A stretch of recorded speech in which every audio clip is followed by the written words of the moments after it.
Verdant seems to be very agile. I was able to get responses from them immediately, and it's very personal. Meeting the president of the company and having him come visit our office to take a look at our requirements and our needs and evaluate them with his clearly extensive knowledge of technology and of his systems, it was impressive. And so I don't think I've ever met the president of the other company that we were working with.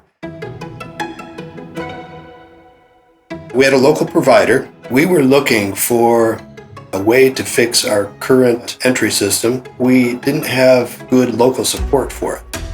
It was a fingerprint scan system, and it worked for a year or two, then we had some issues.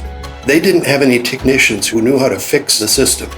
So it was crippled, it was still working, but finally I was to the point where here, 6 years later, we needed to fix it before my old PC died. Henry was dealing with a card access system. There was some sophistication to it where it had fingerprint readers, but it was still old technology that relied on on-premise hardware and on-premise server software and workstation. And he was looking for a refresh. So I was searching online for another company that could support this system. I found a couple of companies out of state, and I tried to contact them, and they never responded to me.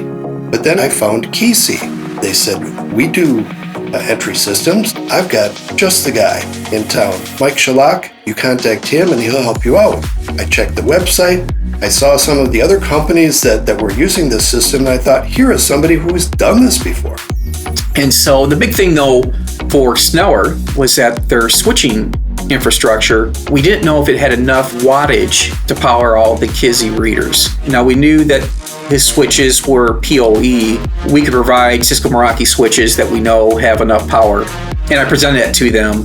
And the first quote was a little bit higher, I think, than they initially wanted to spend. And I get that. I was impressed by the fact that when we needed to try to get our costs down from the initial quote, that Mike actually made a second visit to our office and looked at our switches and helped us to cut our costs and still get the system running exactly the way that we wanted it to. So it just involved me going back out there a second time and getting in touch with Henry and their IT provider to really ask some detailed questions. And that saved them a lot of money that way. I always like to be able to do that for customers if we can. It's really been a pleasure to work with Verdant and to see how quickly they could respond to our issues and solve them. On the day that Verdant was going to install this for us, there was a crew of 7 or 8 guys. In half a day, they had the whole system set up. Everything was running. So we were really happy.